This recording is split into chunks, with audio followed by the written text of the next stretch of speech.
What's going on, everybody? Welcome into the Bulls Report. Coming up on today's show, I wanted to go over what my perfect offseason would look like for Chicago. But before we dive into that, guys, we're actually in a sub battle this month with our Celtics Today channel, and it's tied up right now at 33 subs apiece.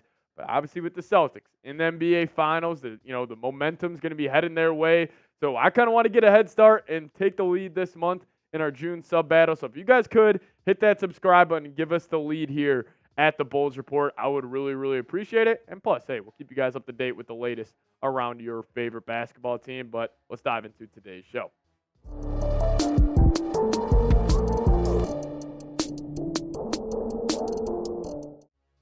So I want to make this point before we dive into my 5-step plan on what a perfect offseason would look like. In my opinion, just straight up, a perfect offseason for the Bulls is not running it back, is not bringing back the same five you've brought back for the past 4 seasons and just get out of this NBA purgatory where you're not good enough to get a top 5 pick in the draft, or you're not bad enough to get a top 5 pick in the draft, but you're also not good enough to compete for championships. So just want to make that point clear. The perfect offseason for the Bulls is them not running it back. But how do you do that? How do you not run it back? Number one, you trade Nikola Vucevic. And, if I had to pick one move, like where it's like I had a genie in a bottle and I had one wish, this would be it, no doubt about it. And I would pretty much give up Vuce for pennies at this point. But I actually do have a trade idea, which has an absolute legend, my favorite basketball player of all time, the guy that made me fall in love with the game,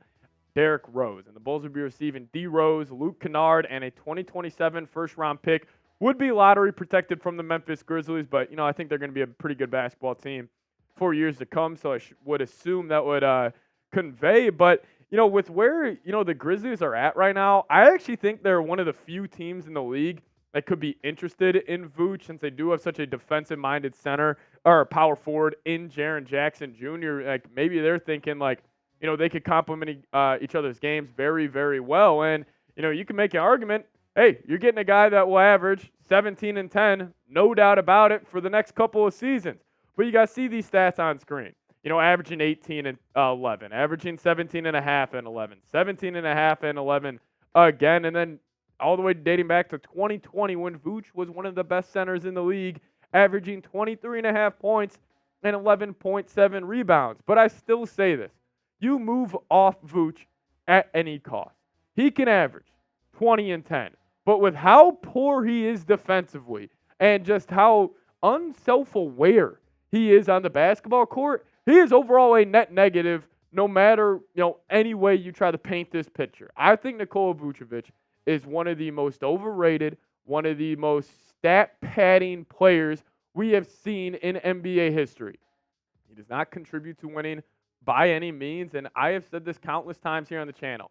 I would rather have a center who is more defensive-minded and has more of a lob threat ability in comparison to Vooch, where, yes, he got a whole lot better in that pick and roll when he was playing a little 4-on-3, when they would double the ball handler. He made that leap in his game this past season, but he still takes too many threes, just isn't, the same guy at getting to the rim, and he just plays, old school basketball. And with where the NBA is going, with the up and down pace that a lot of these teams are playing, Nikola Vucevic has really turned himself, and maybe it's not entirely his fault, but in my opinion, into one of the more unplayable centers we have in the NBA. But number 2 for me, trading Zach LaVine.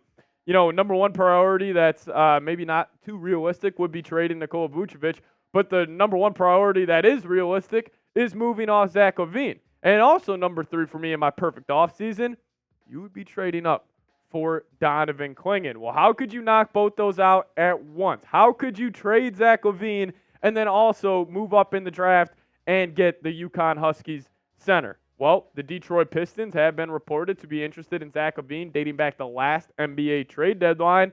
And this is a trade idea I cooked up. It would be the Bulls receiving the number 5 pick in this year's upcoming draft that they could potentially get Donovan Clingan.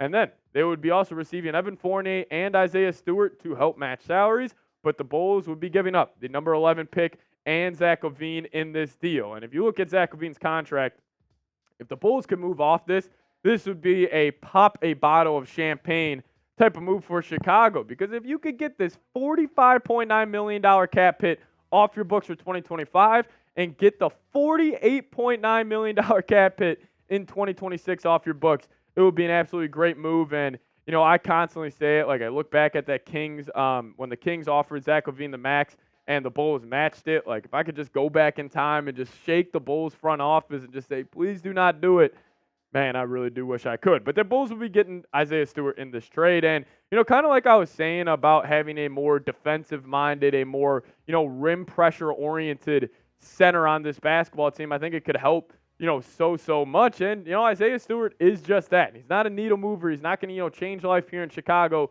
but I would much, you know, rather prefer his fit in comparison to Nikola Vucevic. But this is all about Donovan Clingan. That's why I love this trade so much. In the recent mock draft that the Ringer put out, in their first one, they had him going to pick 11 to the Portland Trail Blazers. But in this recent one, they did have him going number 3 to the Houston Rockets. So it would be a little risky for the Bulls. If they do trade up to 5 with Clingan in mind, they may not be able to get him. But he reminds me of Walker Kessler. And, you know, we saw Walker Kessler fall in the draft to pick 20s around there. And, you know, I just don't think the NBA is going to make that same mistake. I think Clingan, especially with this draft class not being as good as the past years, like he will go in the top 7, no doubt about it. And I think he's more likely to go in the top 3 than, you know, at around pick 7. But I said strengths for him, interior defense, one of the best rim protectors in college basketball last season. But a weakness I have for him, not really too versatile. But again, I think the Bulls wouldn't be asking him to do too much. But looking at his stats from this past season, he was fantastic for the UConn Huskies. Back-to-back national champion, was really that backbone on this team this past season. And, you know, he only played 22.5 minutes per game, but was still very, very effective. You know, 13 points a night, 7.4 rebounds, 2.5 blocks, and being very efficient from the field as well. And I saw this stat thrown out there just talking about the impact that Clingan has defensively. So teams shoot 41.7% on twos and 38.7% overall when Clingan plays. However, when he's out, those numbers skyrocket. They shoot 45.5% from 2 and almost 41% overall from the field. And if you're telling me the Bulls could have a young core of Kobe White, Ayo Dosunmu, Patrick Williams, and Donovan Clingan, you'd have a young player you could build around at each and every position. And I would just love to see, you know, the Bulls defensively, how they would look with P-Dub, with Ayo Dosunmu, with Clingan. Even if they do keep a guy like Caruso, I think they could really have an identity on the defensive side of the floor, and that's why I'm absolutely all in on the Bulls going all in on a guy like Donovan Clingan. They need a young piece. They need a young center. They need a defensive-minded guy at that center spot. Donovan Clingan checks all those boxes. So, yes, maybe it would be an overpay to move up 6 spots in the draft, giving up a guy like Zach LaVine. But, hey, you get a move off of LaVine, and you give you a chance to get one of the best young centers potentially in the NBA. But I got 2 more plans or moves on my perfect offseason that I'll tell you guys about in just a second. But first off, I do want to tell you guys about today's presenting sponsor, and that is PrizePicks. If you guys head to prizepicks.com/CLNS and use promo code CLNS when you're making your first deposit, we will match it up to $100. That is promo code CLNS for a first deposit match up to $100. And with PrizePicks, you can turn $10 into $1,000 in a single game watching your favorite sports this summer. You can make a PrizePicks lineup in as little as 60 seconds. You just need to pick more or less on 2 to 6 player stat projections, and you're locked in. This is an example of a lineup I'm rolling with for Game 1 of the NBA Finals getting underway this Thursday. They got a deal right now where Jason Tatum's point total is set at .5 point. So I'm going to take advantage of that and take the more. Then I think Luka is going to come in the TD Garden, guns a-blazing, so I'm going to take the more on his points at 31.5. Then I'm going to ride the hot hand of Derek Lively as well, and I'm going to take the more on 16.5 points, rebounds, and assists for the young Maverick center. But if you guys want to fade my picks, ride with my picks, we just ask you guys to do so at PrizePicks. It's daily fantasy sports made easy. Pick more, pick less. It's PrizePicks, the #1 daily fantasy sports app in the game. And even when the finals are over, the hoops action doesn't stop on PrizePicks. Women's basketball is just getting started, and with young stars like Caitlin Clark and Angel Reese of our very own Chicago Sky looking to make names for themselves alongside greats like Breanna Stewart and Asia Wilson, you can win up to 100 times your money watching them ball out this summer. So check them out. Link for that will be in the comment section and description of today's show. It's prizepicks.com/CLNS, and use that promo code CLNS when you're making your first deposit, and we'll match it up to $100. Number 4 for me, and this one hurts. It is letting DeMar DeRozan walk in free agency. And, this has nothing to do with what DeRozan has done for the Bulls over the past couple of seasons, because he's been by far, great. And I think he's been a direct correlation into the guys like Kobe White, Ayo Dosunmu, them developing their game. I think having the veteran presence of a DeMar DeRozan helps them immensely. And honestly, I think DeRozan's done more than members of the Bulls coaching staff in terms of developing these young players. But, look at these numbers. They're fantastic. And I think DeMar has turned himself, into honestly one of the more underrated players in the game. I think his playmaking ability has gone underrated and undervalued. People don't really view him as such. They just view him as a mid-range assassin that can close out games. But he's got playmaking ability. But, my take on DeMar is, he's been great for the Bulls, but it is just time to move on. It is time to kind of rip that Band-Aid off and just get out of this mediocrity that the Bulls have been stellated at for the last couple of seasons. And, we saw the impact that when Zach LaVine was out of the lineup last season, Kobe White, Ayo Dosunmu, they got more shots, and their games developed.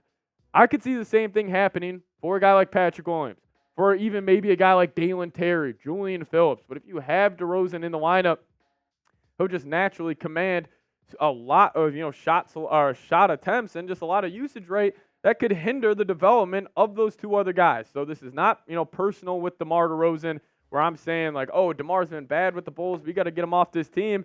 No, it's more of I'm looking at the future for Chicago, and I'm looking at these young guys developing. And I just think if DeMar DeRozan's on this team, it could really put a brick in the road in terms of just hindering these guys' development. But number 5 for me, and this is controversial, no doubt about it, but it is re-signing Patrick Williams. And I will stay in this camp. I am still a Patrick Williams believer for a plethora of reasons. And I think he has been, honestly, I think if you're another team and you're looking at a guy to sign this offseason, you're looking at a 3-and-D wing, I bet you Patrick Williams is at the top of a lot of teams' list, because 10 points per game over the last couple of years, shooting 40+% from downtown, and we said that is probably his biggest weakness coming out of college was his 3-point shooting ability. Well, he's changed that, and I think it speaks to the work ethic he has developed throughout his NBA career. And just some advanced stats for P-Dub over this past season: points per post-up. He wasn't too good in terms of that. He was at .93 points per post-up possession, or points per spot-up possession, but that was still in the 29.5th percentile. Points per pick and roll when he was ball handle, actually around the middle of the pack at .85. Points per cut at 1.15. Did struggle at that this past season, as he was only in the 20th percentile. But I got 4 reasons why I would keep him, man. The dude's still 22 years old, and I thought me and Patrick Williams, as I'm 24, I thought we were the same age. No, I got 2 years on this guy, and he has been in the NBA for 4 seasons. So there is still a ton of room for development, and, as he just sees more looks, he sees more defensive coverages, he sees more players, like he would just continuously getting better. And, his archetype is a winning archetype. Look at Jaden McDaniels. Look at P.J. Washington. Look at these big wings that can guard multiple positions and also knock down the three-point ball in the flow of the offense. Like, every great team has players like that. And I just think he needs a chance to develop. And, it kind of speaks to, why I would let DeMar DeRozan go is because of a guy like Patrick Williams, where I would want him at that wing spot, being the guy that's getting majority of the shots. And we've already seen his work ethic pay off with the three-point shooting. He was a terrible three-point shooter in college, but what did he do? He worked at it. He grinded at it. He changed that little hitch he had in his jump shot, where it's now incredibly smooth, and we've actually seen him develop a pretty nice one-dribble pull-up, game. So I would keep Patrick Williams, no doubt about it, but you guys let me know. Are you a Patrick Williams believer? Give me a Y for yes or an N for no down in the comment section. Really curious to see what you guys have to say. But as always, guys, make sure you are subscribed here to the channel. Hopefully the Bulls have a fun offseason. I'm really crossing my fingers here, and, they actually do something, because if there was any team in all of major sports that probably has made the least amount of moves over the past couple of years, it is no doubt the Chicago Bulls. They haven't made a freaking player trade since, I think it was 2021. That's almost 3 seasons and 3 off seasons down the drain, and they have still not made a player trade. But make sure you guys are subscribed. If we get any more updates around your favorite basketball team, we'll have a video for you guys ASAP. See you guys next time. As always, go Bulls.